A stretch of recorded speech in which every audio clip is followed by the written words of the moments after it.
As per the latest budget delivered by Rachel Reeves, the Cash ISA is set to go through a major change. Starting in April 2027, the Cash ISA will get its allowance slashed by £8,000 a year, dropping it down from the £20,000 where it's been since 2017. This means that savers will now be left with a £12,000 allowance to put money away, tax-free, into their Cash ISA accounts. However, there's also a catch. If you are over the age of 65, then none of this will apply to you and you'll still be able to use the full £20,000 allowance. Now, with these changes, most people are still going to be fine. If you aren't saving more than £1,000 a month, then nothing's really changing here. You'll still be able to save all of that money into a Cash ISA and you can shop around for whoever's offering the best rates. However, as this allowance will be frozen until 2031, more and more of you out there are going to start hitting the cap.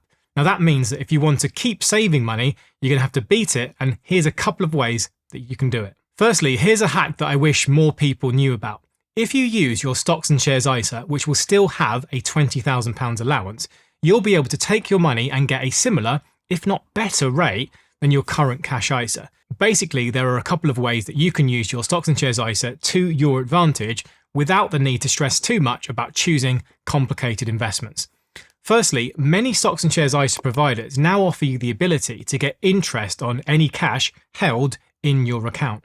Now they do this by putting your money into a few different things such as money market funds, current accounts or time deposits at different banks and institutions. They then give you back those returns and you'll get an interest rate of some kind. Now there's a couple of things worth noting here that are really important. Now, typically these rates are going to be variable, meaning that the interest rate that you get could change as things like the Bank of England base rate gets changed.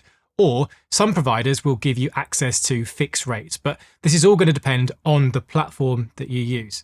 Secondly, and probably the most important thing to get your head around, is that if you choose to let your money get invested into something like a money market fund, it's not protected in the same way as your Cash ISA is. It technically counts as an investment, so there's no financial services compensation scheme here to cover you. However, that doesn't mean that there are no other layers of protection and regulation. There are loads of layers and rules in place to ensure that your money is separate from the platform you're using. Your money does not sit in their bank account, for example. Just take a minute to understand them and make sure that you do your own research here. I'm not a financial advisor, so please do make sure that you understand the risks before you get started. I'll show you who I use just as a good example, and it's one of the places that I keep not only a Stocks and Shares ISA, but some spare cash as well. This is my Trading 212 account, and you can see I've got cash in the account earning interest on a daily basis. If you're already a customer of Trading 212, you do have to enable this feature and make sure you accept the terms and conditions. You can do it in the settings page here in the section that says earn interest on your cash. Now, if you aren't already a customer and you want to get an account set up, you can get a free fractional share worth up to £100. All you need to do is download the app, sign up with all your details, deposit at least £1, and then you pop in the code Toby in the promo code section here. Hopefully that'll be a nice little bit of cash to get yourself started. Anyway, as you can see here, what I really like about this platform is that you get to see where all of your cash gets held. And as you can notice, they spread it out amongst loads of different places to earn you that interest. Now, some of the cash is sat with banks and some is invested into money market funds. You can see which is which as you look down the list. For me, this is a really simple option that gets around any limit that might be placed on a Cash ISA. And it also gives you a huge amount of flexibility as well. There's no lock-in periods here or limits on when you can withdraw your money. If you want to just keep it in here for a couple of months and take it out, then that's all totally fine, all up to you. I've seen more and more platforms offering something like this, but it's always worth checking what the terms are before getting started. Now, another thing you can do is just buy a money market fund yourself. No matter what investing app or platform you use, there will probably be quite a few different options to choose from. You can buy a money market fund that pays out interest, or you can buy a fund that just reinvests it all, allowing you to sell when you want. There are too many to go through to fit them in a single video, but let me just give you one example. It's one that I personally use myself in another account to invest my spare cash. If you search your favorite investing app or platform with the code CSH2, you should find this one here. Just note that this fund is listed on two different stock markets. For us UK investors, we'll want to make sure that we buy the one in pounds and not the one listed in euros. It's always good to check these things as it's easy to slip up. This fund specifically is one that reinvests all of its interest. So that means that it's up to you when you sell it. You can keep your investment in for a few weeks, or you can do it for a few years. It's completely the same like any other share of a company that you might buy. If you look at the performance of the past year, you can actually see this fund has done better than almost any cash ISA that you could have used. In fact, it's made over 4.8%. This is the benefit of buying a money market fund yourself, and you do tend to get better returns than leaving it to someone else to get the money for you. As a quick note, let me just explain what a money market fund is. It's a low-risk investment fund that holds very safe, often short-term loans to governments and big companies. It's designed to keep your money stable while paying smaller amounts in return. Basically, lower risk and lower return than when you compare it to other kinds of investments. Now, it doesn't mean no risk, but then almost nothing in the world has zero risk at all. If you're ever in doubt, make sure that you check the key information document for the fund and make sure you understand what you're buying. This is just one option of loads out there, so pick the one that's right for you. Now, so long as the stocks and shares ISA allowance remains above the allowance for cash ISAs, I think this is one of the easiest ways to get around the allowance and still keep your money in something low risk. My personal view is that most people should still educate themselves about the longer term benefits of investing in the markets, but I've done hundreds of videos about that, so I'll leave that to one side before I mention the other points. Now, secondly, another option you could use for completely tax-free savings are premium bonds. These have been around for a really long time, and they offer you a way to earn some tax-free cash while taking part in a government-sponsored lottery. Now, the returns you get here aren't guaranteed, but they are free from tax, all protected, and you can put in up to £50,000 per person. Basically, you can put in as little as £25, and for every pound you have saved in these bonds, you'll get a ticket which goes into the draw. Every month, draws are then made for prizes ranging between £25 and £1 million. And in fact, the £1 million prize draw is won by two people, not just a single person. You can go online and check the results too if you want to make yourself jealous that someone with £50,000 of premium bonds has just won £1 million.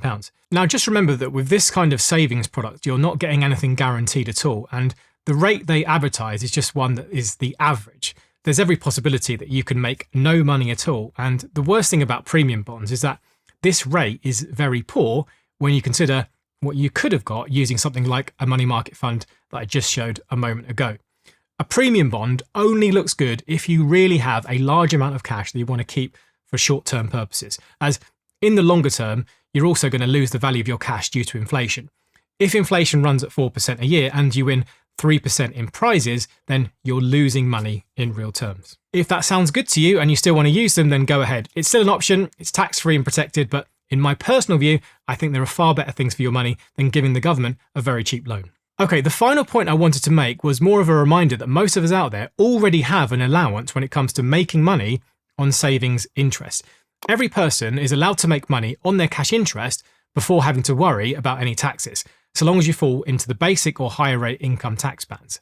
The amounts are £1,000 tax-free for basic rate taxpayers and £500 for higher rate taxpayers.